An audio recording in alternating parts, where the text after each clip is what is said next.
É necessário urgentemente a revogação desse Estatuto do Funcionalismo Público, tanto estadual como o municipal, porque ambos são produto ainda da ditadura militar, do regime autoritário, que impôs o medo, o terror, né, e principalmente o fim da liberdade de expressão. Esses estatutos eles estão agredindo a Constituição Federal, que tem no artigo 5º a garantia da liberdade de expressão. Então, nesse sentido, esse Estatuto do Funcionalismo Público tem prejudicado muitos profissionais da educação, em especial os professores, que são proibidos de fazer manifestações públicas, de fazer críticas em relação aos governantes, aos prefeitos, aos governadores e principalmente às políticas educacionais que são implantadas no nosso Estado. São proibidos de se manifestar publicamente em relação às mazelas da educação. Então, nesse sentido, eu também apresentei projetos de lei que estão tramitando na Assembleia Legislativa para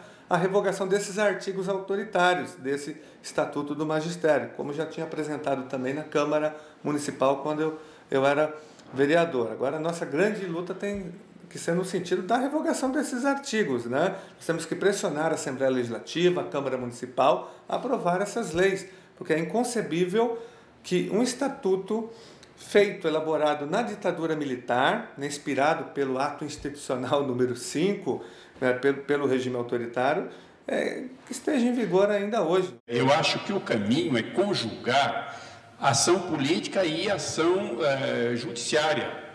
Quer dizer, existe sim a possibilidade de ir ao judiciário para o questionamento direto da inconstitucionalidade do artigo 242. O que acontece é que a Constituição faz uma enumeração de quem pode propor esta ação. Então, são 9 itens, e examinando esses itens, o que eu acho mais viável é que seja ou um partido político, então um partido político com representação no Congresso Nacional, ou uma associação de classe de âmbito nacional. Aí já então a POSP não poderia, mas eu acho que não seria difícil conseguir que uma associação nacional de professores propusesse a ação. Então, esta é a ação direta de declaração de inconstitucionalidade. Mas, além disso, existe também um outro caminho, aí pode parecer até um pouco de masoquismo da minha parte, mas não é bem isso. Por exemplo, a professora foi punida porque se manifestou.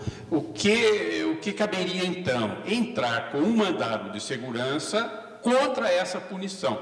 O mandado de segurança é uma ação especial, rápida, contra ato ilegal de autoridade. Então, classificar como ato ilegal de autoridade, a ilegalidade seria uma ação contra a Constituição, que é a lei maior.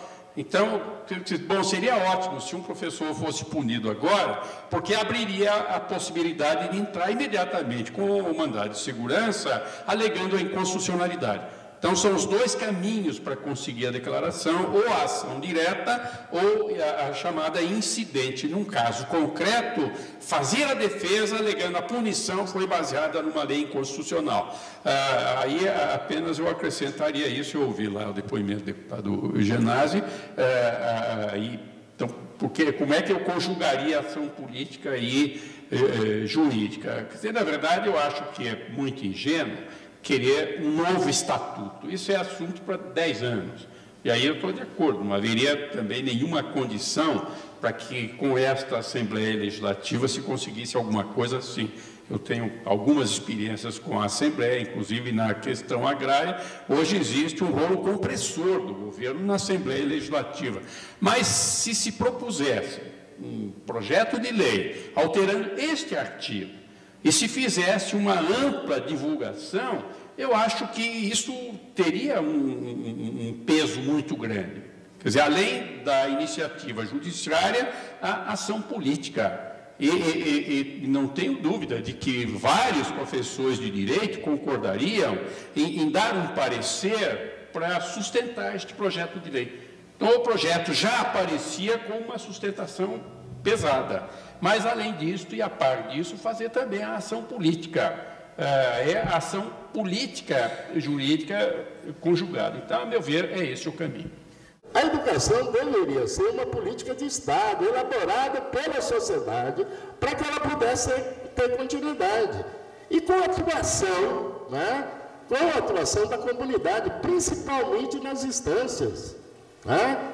No Conselho de Escola, no Conselho Municipal, no Conselho Estadual, no Conselho Nacional. Todos esses órgãos são indicativos de governos, ou do governo municipal, que indica as pessoas para o Conselho de Educação, ou todos os conselhos, não é só da educação. O estadual é indicação do governador. Vai lá ver o Conselho Estadual, como ele está formado.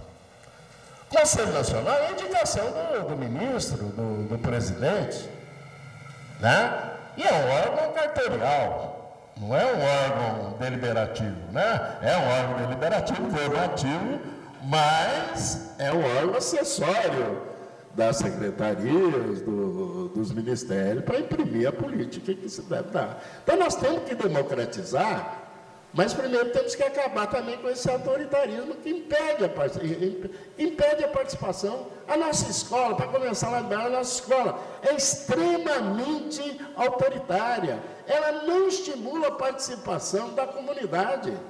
Ela impede a participação da comunidade, né? E a participação da comunidade é importantíssima em relação à qualidade do ensino. Nós não podemos deixar na mão só do governo uma política tão importante como a educação, né? Onde não é dada prioridade, não se tem vontade política, se imprimir uma educação de qualidade. Então, a sociedade tem que tomar mão dessa política e ser responsável por essa política. Nós temos que criar movimentos capazes de organizar o trabalho. Tem que ser via sindicato, mas pode não ser só via sindicato também, porque nós temos que ter movimentos capazes de mostrar o que o professor, de um ponto de vista geral, como categoria, pensa, né? E o que a educação precisa desse ponto de vista, que é uma ação coletiva para superar essa fragmentação. Para concluir, eu queria lembrar uma frase que eu gosto de citar, porque é muito interessante, escrita por um antigo professor da Faculdade de Direito do Largo de São Francisco, professor Almeida Júnior, e ele diz: a Faculdade de Direito de São Paulo, que era do Largo de São Francisco, é o lugar onde se aprende a divergir polidamente. Então, este divergir polidamente eu tenho usado muito e tenho recomendado muito. Não abram mão do seu direito de divergir, mas não é preciso agredir. Você faça uma divergência polida, objetiva, propositiva, sempre que possível, mas defendam o seu direito de livre expressão, que implica o direito de divergência.